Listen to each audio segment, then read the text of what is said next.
नमस्कार, बहुत स्वागत है आपका जे न्यूज हरियाणा पर। मैं हूं आपके साथ निहारिका श्रीवास्तव और आप मेरे साथ देख रहे हैं metro news Gurugram. JJP supremo Ajay Chautala ने गुरुग्राम में कार्यकर्ताओं सम्मेलन में शिरकत की। इस दौरान उन्होंने नगर निगम चुनाव की तैयारियों का फीडबैक लिया। इस मौके पर अजय चौटाला ने कहा कि जिसका संगठन मजबूत होता है, चुनाव के नतीजे उसके हित में आते हैं। पंचायत और नगर परिषद चुनाव में जेजेपी का वोट फीसदी बढ़ा है और निगम चुनाव में जेजेपी अच्छा प्रदर्शन करेगी। उन्होंने आगे बताया कि निगम चुनाव के लिए जेजेपी ने कमेटी गठित कर दी है। ये कमेटी पार्षद उम्मीदवारों का चयन करेगी। अजय चौटाला ने कहा कि बीजेपी और जेजेपी इस संगठन में ही निगम चुनाव लड़ेगी। उसके लिए हमने कमेटी का गठन किया हुआ है और वो निरंतर प्रयास कर रही है और जैसे ही चुनाव घोषित होंगे हम अपनी सहयोगी राजनीतिक दल से चर्चा करके उस पर डिसाइड करेंगे। अकेले करके लड़ेंगे, जब गठबंधन में है तो गठबंधन का काम है। अच्छा सर, पार्टी के संगठन को प्रभावी और मजबूत बनाने के लिए सभी जिला मुख्यालयों पर ये कार्यकर्ता मीटिंग रखी गई है और जिस पार्टी का संगठन मजबूत होता है निश्चित तौर पे चुनाव परिणाम उन्हीं के पक्ष में आते हैं। और आपके सामने उदाहरण है, चाहे वो पहले नगर परिषद के चुनाव हुए, चाहे पंचायतों के चुनाव हुए, हर एक में हमारे वोट में इजाफा हुआ है और निरंतर यही प्रयास हम गुरुग्राम नगर निगम में और मानेसर में भी करेंगे। सिग्नेचर ग्लोबल ने मिशन 2023 के तहत गुरुग्राम में 3 इंडिपेंडेंट फ्लोर परियोजना शुभारंभ की है, जिसमें सेक्टर 93 और सेक्टर आपको बता दें 79B शामिल है। वहीं आपको बता दें सिग्नेचर ग्लोबल हमेशा अपने ग्राहकों के लिए अच्छी सुविधाओं के साथ प्रोजेक्ट लेकर आता है, साथ ही अच्छी रोड कनेक्टिविटी के साथ प्रोजेक्ट को लॉन्च करता है। सेक्टर 79B प्रोजेक्ट में 12.4 एकड़ में हरे भरे हरियाली में फैला हुआ है, जो शहर में भी एक शांत और पोल्यूशन फ्री जीवन शैली प्रदान करता है। अभी यहाँ पे सिग्नेचर सिटी 79 की लोकेशन पे है और आप देख रहे हो कि ये 12.5 एकड़ का पैच है, जिसमें बहुत ही सुंदर लो राइज फ्लोर्स आए हैं, जो कि बेसमेंट प्लस स्टिल्ट एंड 4 का स्ट्रक्चर है। आपको टेरेस का भी इसमें मज़ा मिलेगा एंड टेरेस की मेन खासियत है कि आपको अरावली का व्यू इसमें आएगा। सर देखो, सिग्नेचर एज ऑलवेज कॉन्फ़िग जो निकालता है, 3 कॉन्फ़िग निकालता है। तो they have 2 BHK plus 2T, 3 BHK plus 3T and 3 BHK 3T plus study. तो अगर मैं सबसे हाई वेरिएशन की बात करूं, 3 BHK 3T, ये आपका 4th फ्लोर विद टेरेस वाला जो है, ये आपका अप्रॉक्स 1 करोड़ 39 लाख के आसपास अप्रॉक्स चल रहा है। अगर मैं सबसे लोअर वेरिएशन की बात करूं, मिडिल क्लास का जो अच्छा बजट है, स्पेशली इस एरिया में, they are giving in approx 97 lakh 2 BHK plus 2T। Signature global से मैं पिछले 1.5 साल से जुड़ा हुआ हूँ और सिग्नेचर के साथ में हमें बहुत ही अच्छा फील हो रहा है, क्योंकि हम स्टार्टिंग से ही सिग्नेचर कर रहे हैं। अगर मैं मैनेजमेंट की बात करूँ तो मैनेजमेंट भी बहुत ज़्यादा कोऑपरेटिव है। यहाँ की टाइमली पेमेंट आती है, जो भी प्रोग्रेस स्लैब होता है।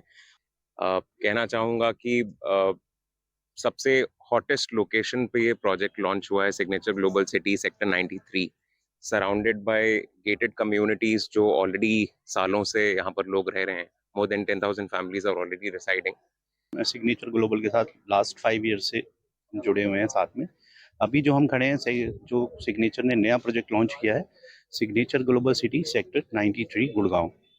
इस लोकेशन की सबसे पहले हम बात करें तो ये central of the new Gurgaon, जो आसपास अगर हम आप देखेंगे तो हाई राइज अपार्टमेंट है सारे, स्कूल्स, हॉस्पिटल, किसी चीज़ की यहाँ पे कमी नहीं है। NH8 से भी वेल कनेक्टेड है, द्वारका एक्सप्रेस से भी वेल कनेक्टेड है और एज वेल एज KMP और पटौदी रोड से भी वेल कनेक्टेड है। It's a centre of new Gurgaon. और जो कॉन्सेप्ट की बात करें तो सिग्नेचर, जैसे ये अभी जो कॉन्सेप्ट है, इस इंडिपेंडेंट प्रीमियम लग्जरी फ्लोर्स है, जिसके अंदर हम जो स्टिल्ट है उसके अंदर हम पार्किंग देते हैं और ऊपर 4 फ्लोर रहेंगे विद रूफ राइट।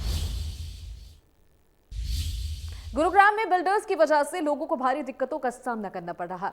4 साल से अपने आशियाने की उम्मीद में सेक्टर 67 के महिला होम्स अफोर्डेबल सोसाइटी के लोगों ने DDP विभाग के अधिकारियों से मुलाकात कर अपनी समस्याओं के बारे में अवगत कराया। निवेशकों को फ्लैट के बदले सिर्फ अधिकारी और बिल्डरों का आश्वासन ही मिल रहा है। इसी के बारे में निवेशकों से बात की हमारे संवाददाता मोहित कुमार ने। ऊंची ऊंची इमारतों के गढ़ कहे जाने वाले साइबर सिटी गुरुग्राम में लोग एक आशियाने के लिए दर दर भटकते नजर आ रहे हैं। अपने पूरे जिंदगी की कमाई को एक आशियाने के लिए खर्च कर दिया और सर पर छत तक ना आ सकी। मैं बात कर रहा हूं गुरुग्राम के सेक्टर 68 में बने माहिरा होम्स के प्रोजेक्ट की, जिसको लेकर के ना जाने तमाम कितने सालों से जो उपभोक्ता हैं, अलौटी हैं, वो चक्कर काट रहे हैं इस बात को लेकर के उनकी छत उनके हिस्से कब आएगी। गुरुग्राम शहर सपनों का शहर कहा जाता है, मगर यहाँ पर ना जाने तमाम सैकड़ों कितने ऐसे परिवार हैं जिनके सपनों को एक बिल्डर अपनी मनमानी के चलते तोड़ने में जुटा है। सर, नाम बताइए अपना। सर, मेरा नाम सचिन कुमार है। सचिन जी, ये बताइए, आप लोगों की क्या समस्या आप लोगों को हो रही है और ये बिल्डर कौन है और जिसकी ये कंपनी है वो कौन है? मिस्टर सिकंदर छोकर की ये कंपनी है, माहिरा के नाम से, और इनका प्रोजेक्ट सेक्टर 68 में अफोर्डेबल है। देखिए, आप सबको देख ही रहे हैं कि हम लोग अफोर्डेबल बायर हैं। अफोर्डेबल यानी लोअर मिडिल क्लास वाले, और लोअर मिडिल क्लास को एक और वर्ड बोला जाता है, वो था जमूरा। जमूरा आपने सुना होगा, मदारी जैसे बोलते हैं ना, नाच जमूरे नाच, तो वो वाले जमूरे हैं जी। हम बिल्डर के ऑफिस में जाते हैं तो वो कहते हैं कि नाच नाच जमूरे। डीटीसीपी ऑफिस में जाके नाच, डीटीसीपी ऑफिस में जाते हैं तो वो कहते हैं कि चंडीगढ़ जाके नाच, चंडीगढ़ जाते हैं तो वो कहते हैं अनिल विज साहब के पास जाके नाच, अनिल विज साहब के पास जाते हैं तो वो कहते हैं कि रेरा ऑफिस में जाके नाचो, और रेरा ऑफिस दोबारा कहता है कि यहाँ डीटीसीपी ऑफिस में आओ। तो हम 4 साल से जमूरे की तरह नाच रहे हैं जी। माता जी, अपना नाम बताइए। मैं अनीता बोगुना। जी, आपका फ्लैट जो है वो कहाँ पर है और क्या समस्या है? ये पोजीशन नहीं मिला है आपको, क्या बताया जा रहा है बिल्डर की तरफ से और अधिकारी की तरफ से? मेरा यही माहिरा 68 में एक 3 BHK फ्लैट है, जो प्रधानमंत्री आवास योजना के फ्लैट, अफोर्डेबल फ्लैट्स इन्होंने बोला था। और बाकी मेरे कलीग सचिन जी ने सारी बातें जो दुखड़ा है वो रो दिया है, वही हम सब लोगों का है। कहने को ये कि सरकार का प्रोजेक्ट होते हुए जिसमें बायर को एक आश्वासन होता है कि वहाँ तो हेरा फेरी नहीं होगी और टाइम से मिल जाएगा, यहाँ पर एक जो जुमला है कि रक्षक ही भक्षक बन गया। अब बताइए हम लोग कहाँ पर जाएंगे? अपने किसी हरेरा के पास पहुंचे, क्योंकि हरेरा जिम्मेदारी लेता है ऐसे बेलगाम बिल्डरों की, तो क्या कोई शिकायत दी आपने? सारे अथॉरिटी के पास आए जा रहे हैं जी। पिछले 2-3 साल से यही प्रॉब्लम है। गुड़गांव से लेके चंडीगढ़ हम आए जा रहे हैं, और हर जगह पर यही बोला जाता है, it's like a football game, आप यहाँ से जाओ वहाँ जाओ, वहाँ पर यहाँ जाओ, यही कर रहे हैं हम जी। बिल्कुल। आज भी तो आप चेहरा देखिए इन लोगों का। ये वो लोग हैं जो कि बीते 4 सालों से अपने आशियाने के लिए, या फिर कहें कि एक सुकून भरी छत के लिए जो है गुरुग्राम में चक्कर काट रहे हैं, मगर इनकी कोई सुनवाई नहीं होती है। हर विभाग अपना पल्ला झाड़ लेता है और गोल गोल इन लोगों को घुमाया जाता है। तो ऐसे में गुरुग्राम में अपनी खून पसीने की गाड़ी कमाई को इकट्ठा कर ऐसे फ्लैट खरीदने के नाम पर खर्च करने वाले इन लोगों का कसूर क्या है? तो आखिर कब इन लोगों को इंसाफ मिलेगा और ऐसे जो बेलगाम बिल्डर हैं उनके खिलाफ कब कार्रवाई जो है देखने को मिलेगी? आने वाला समय ही बता पाएगा। गुरुग्राम से मोहित कुमार, इंडिया न्यूज। गुरुग्राम के सेक्टर 10 थाना क्षेत्र में एक मासूम के अपहरण के बाद दुष्कर्म हत्या मामले में गुरुग्राम पुलिस ने एक आरोपी को गिरफ्तार किया है। दरअसल गुरुग्राम पुलिस ने को बीती 26 तारीख को पुलिस थाना सेक्टर 10 गुरुग्राम के एरिया में रहने वाले एक व्यक्ति ने शिकायत दी थी कि इसका 10 वर्षीय बेटा दिनांक 26 फरवरी को और समय करीब 5:30 बजे खेलने के लिए बाहर गया था, किंतु वापस नहीं आया। समय 7:30 बजे इनके मोबाइल फोन पर एक कॉल आई और फोन करने वाले व्यक्ति ने कहा कि लड़के को जिंदा चाहते हो तो 2 लाख रुपए IMT चौक मानेसर लेके आ जाओ। इस संबंध में धारा 364A IPC के तहत सेक्टर 10 में गुरुग्राम में मामला दर्ज कर लिया गया है और पुलिस ने गहनता से जांच भी शुरू कर दी है।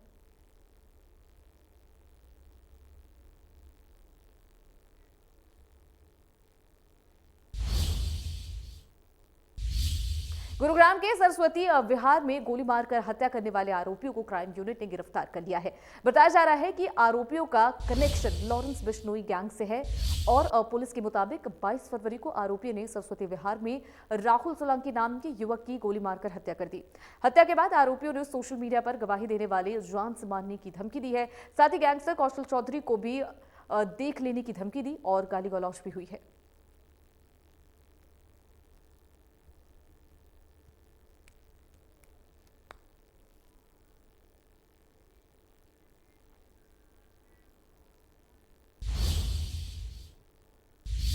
अगली खबर फरीदाबाद से है। पुलिस और जनता में तालमेल बढ़ाने और आमजन की समस्याओं को सुनने के लिए DCP NIT नरेंद्र कादियार के नेतृत्व में पुलिस ने पैदल मार्च निकाला। DCP NIT नरेंद्र कादियार अपनी टीम के साथ कोतवाली एरिया में पैदल मार्च निकालकर आम लोगों का फीडबैक लिया और उनकी समस्याओं को सुना। इस मौके पर ACP NIT विष्णु प्रसाद, SHO कोतवाली दाबुआर और SDM नगर और NIT थाना प्रभारी भी पैदल यहां पर मार्च करते हुए नजर आए।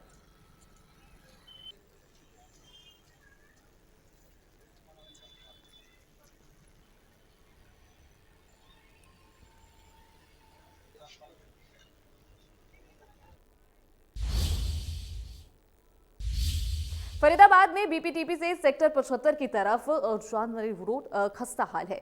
आपको बता दें, लोगों का कहना है कि कई महीनों से सड़क टूटी पड़ी है, जिससे आने जाने वाले लोगों को भारी परेशानियों का सामना करना पड़ रहा है। आपको ये रिपोर्ट दिखाते हैं। में कई सालों से यहाँ की जो सड़कें हैं वो टूटी हुई हैं। जो अन्य लोग हैं काफ़ी परेशान होते हैं। काफ़ी महंगी सोसाइटी यहाँ पर है, फिर भी अगर रोड की बात करें तो यहाँ पर रोड की सुविधा है जो नहीं मिल पा रही। जी, क्या नाम है आपका? मेरा नाम आरती है। आरती जी, कितने समय से ये रोड टूटी है और कितनी बड़ी दिक्कतें आती हैं? मैं तो बहुत सालों से देख रही हूँ, ये कच्ची रोड रहती है और इतने एक्सीडेंट्स, इतने रोड पे कभी कोई जानवर भी बेचारा ऐसे आ जाता है, बूढ़े बुजुर्ग सब इतने परेशान हैं। बुलडोजर खड़े रहते हैं बनाने के लिए, पर कभी बनती ही नहीं दिखती है। नाम के लिए बस ये मशीनें खड़ी कर दी गई हैं और पता नहीं कब ये काम होगा। बाकी आप पूछिए, इन सबसे इतने परेशान हैं सारे के सारे। कई बार रिक्वेस्ट कर चुके जा के मीडिया में, क्या स्पेशल अधिकारियों को जा करके कितनी रिक्वेस्ट दी हुई है सबने। अच्छा, डिस्कवरी जो सोसाइटी है और यहाँ की सोसाइटी है काफ़ी महंगी सोसाइटी है, फिर भी इनको जो रोड की सुविधा है अभी तक नहीं मिल पा रही है। क्या नाम आपका? मेरा नाम शिव भगवान है। शिवम जी, कितने समय से ये रोड टूटा हुआ है? बहुत दिनों से, कम से कम 2 साल तो हो ही गए हैं जी। 2 साल से तो हमें आए हुए हो गया यहाँ पर जी। और टूटी हुई तो भगवान ही जाने, लेकिन बन नहीं पा रही। इतनी दिक्कत है गाड़ियों से आने जाने में लोगों को। तो आपका क्या कहना है? मेरा कहना ये है कि जो रोड के नाम पे सिर्फ पैसे की लूट मची हुई है। ये कभी बोलते हैं पैच वर्क करा रहे हैं, कभी मिट्टी और पत्थर डाल देते हैं। आने जाने वाली गाड़ियों के तो टायरों से जो पत्थर उड़ते हैं, कहीं जोड़ भी किया है इन्होंने। यानी कि जो लोग हैं काफ़ी परेशान हैं। जो लाइट की बात करें, लाइट भी नहीं चलती यहाँ पर। हाँ, लाइट भी नहीं चलती और ये मेन सेक्टर रोड है जी। ये 80 सेक्टर को और 75 सेक्टर को ज्वाइंट करने वाली रोड है। इस पर ट्रैफिक भी बहुत है, गड्ढे इतने हैं कि अगर कोई स्कूटी से भी कोई चलाए तो स्कूटी भी डिसबैलेंस हो जाती है और उसकी वजह से एक्सीडेंट भी यहाँ बहुत हो चुके हैं। रोज़ एक्सीडेंट होते हैं। कई दफ़े तो यहाँ पे जो है मतलब रोड का पैच वर्क भी किया, एक आध दफ़े थोड़ा सा किया, लेकिन फिर भी काम रुक गया, वो आगे काम ही नहीं बढ़ पाया इसका। पैच वर्क तो हो जाता है, फिर उसके बाद कोई इससे निर्माण नहीं हो पाता। क्या कहेंगे आप? हाँ नहीं सर, कुछ भी नहीं हो पाता। इवन कि बारिश के दिनों में तो बहुत प्रॉब्लम है, इतने बड़े बड़े गड्ढे, इवन कि पता ही नहीं चलता है कि कहाँ ब्रेक लगनी है, क्या है। पानी से इतनी प्रॉब्लम हो जाती है। इवन कि बच्चे स्कूल जाते हैं, डेली आना जाना बच्चों का, तो बस में बैठे हुए, गाड़ी में बैठे हुए भी वो सेफ नहीं है। कोई पता नहीं कब ब्रेक लगे और कैसे क्या बन जाए। इतनी महंगी सोसाइटी यहाँ पर है, फिर भी जो रोड की हालत तंग 2 से 3 किलोमीटर का ये रोड है, फिर भी इसकी जो हालत है बहुत गंभीर बताई जा रही है। और जो आप देख सकते हैं जो गिट्टियां हैं निकली हुई हैं। कुछ ही समय पहले इस रोड पे पैचवर्क किया गया था, फिर उसके बाद फिर जस की तस हो गया है। बल्लभगढ़ से इंडिया न्यूज़ के लिए प्रेम खान। सोहना रोड को 4 लेन करने के लिए खरीदे जाने वाली जमीन का रेट फाइनल हो गया है। सीएम की अध्यक्षता वाली high power land purchase committee ने इसे मंजूरी दे दी है। अब उच्च अधिकारी जमीन मालिकों की सहमति पत्र के साथ जमीन खरीदने की प्रक्रिया पूरी कर इस प्रस्ताव को अधिकारियों के पास भेज देंगे। रेलवे ओवरब्रिज के 4 लेन के लिए जमीन खरीदे जाने पर लोगों ने कहा कि अगर सरकार जमीन खरीद कर पुल को 4 लेन कर देती है तो इससे लोगों का बहुत फायदा मिलेगा।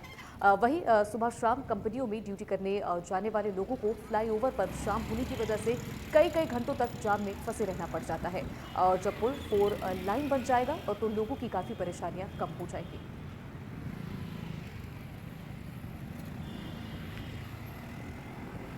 तो आपको बता दें कि सोहना में जो फ्लाईओवर है उसको 4 लेन करने की जो बात है उसको फिलहाल मंजूरी मिल गई है। अब ये पेपर संबंधित अधिकारियों के पास जाएंगे, जिसके बाद इस पर काम शुरू होगा। वहाँ के लोगों से जब बात की गई तो उन्होंने कहा कि जो लोग रोज़ काम करने जाते हैं उन्हें इस फ्लाईओवर पर फंस कर काफ़ी देर यहाँ इंतज़ार करना पड़ता है। अगर ये 4 लेन कर दी जाएगी सरकार की तरफ से तो यहाँ रहने वाले और यहाँ से गुजरने वाले लोगों को जो परेशानियाँ हैं वो काफ़ी कम हो जाएगी और इन सभी परेशानियों से फिलहाल निजात मिल जाएगा। तो तस्वीरें आपको दिखा रहे हैं जहाँ पर अक्सर जाम लग जाता है और जिसे सरकार 4 लेन करने की कई दिनों से बात कर रही थी, जहाँ पर अब मंजूरी मिलती हुई नजर आ रही है।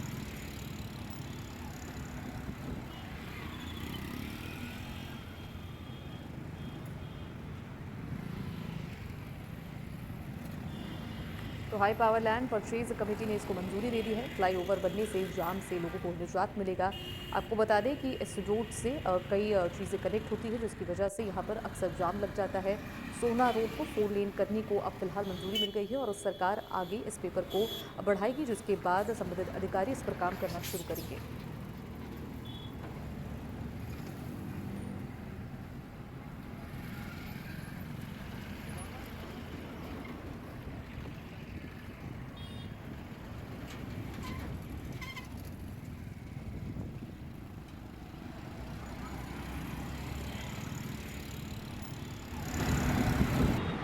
फ़ायदे की बात करें तो बहुत फ़ायदा बनेगा।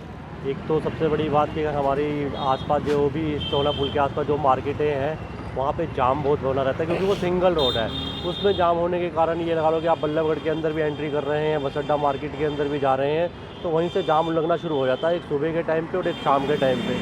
जिन्होंने ऑफिस जाना होता है या जो ऑफिस से वापस आ रहे होते हैं, जिनको आधे घंटे का टाइम होता है वो 2-2 घंटे में अपने घर पहुँच रहे हैं। ये सरकार ने अगर सोचा है तो बहुत अच्छा सोचा है, ताकि दोनों तरफ से ट्रैफिक खुल जाएगा, सिंगल रोड ख़त्म हो जाएगा, डबल रोड हो जाएगा, तो अंदर बाज़ार भी खुले हो जाएंगे, खाली हो जाएंगे और लोग अपने घरों पे समय से पहुंच जाएंगे। ये एक अच्छा डिसीज़न है मेरे हिसाब से। बहुत फ़ायदा होएगा सर। जैसे हम देखते हैं बल्लभगढ़ के अंदर बहुत ट्रैफिक है, बहुत जाम वगैरह हो जाता है, और जिस तरीके से ज़मीन खरीदी जाएगी, फिर पुल दोनों साइड से बन जाएगा, तो नौकरी पेशे के लिए भी और आम जनता के लिए भी आने जाने में बहुत सुविधाजनक होएगा, जिससे ट्रैफिक बहुत कम होएगा, तो वो हेल्पफुल ही होएगा लोगों के, आम जनता के लिए बहुत अच्छी बात ही है। देखो जी, सोना पुल आज के समय में पूरा एकदम कंजस्टेड चल रहा है। यहाँ पर हमेशा जाम लगे रहते हैं, और इस साइड सारा जो सोना तक या हाईवे तक इस पे यात्री जाता है, और अगर ये डबल बन जाता है तो यहाँ व्यापारियों को, आने जाने वालों को बहुत फ़ायदा मिलेगा और व्यापार में काफ़ी तरक्की मिलेगी। अब 2-2 घंटे 3-3 घंटे जाम रहता है, कस्टमर आ नहीं पाता, हमारे बाज़ारों में रौनक आएगी, इससे कस्टमर बढ़ेगा। जो दूसरी साइड से पुल बनेगा उससे बहुत फ़र्क पड़ेगा। तो इस खास बुलेटिन में मेरे साथ इतना ही। मुझे दीजिए इजाजत। बाकी खबरों के लिए देखते रहिए इंडिया न्यूज़ हरियाणा।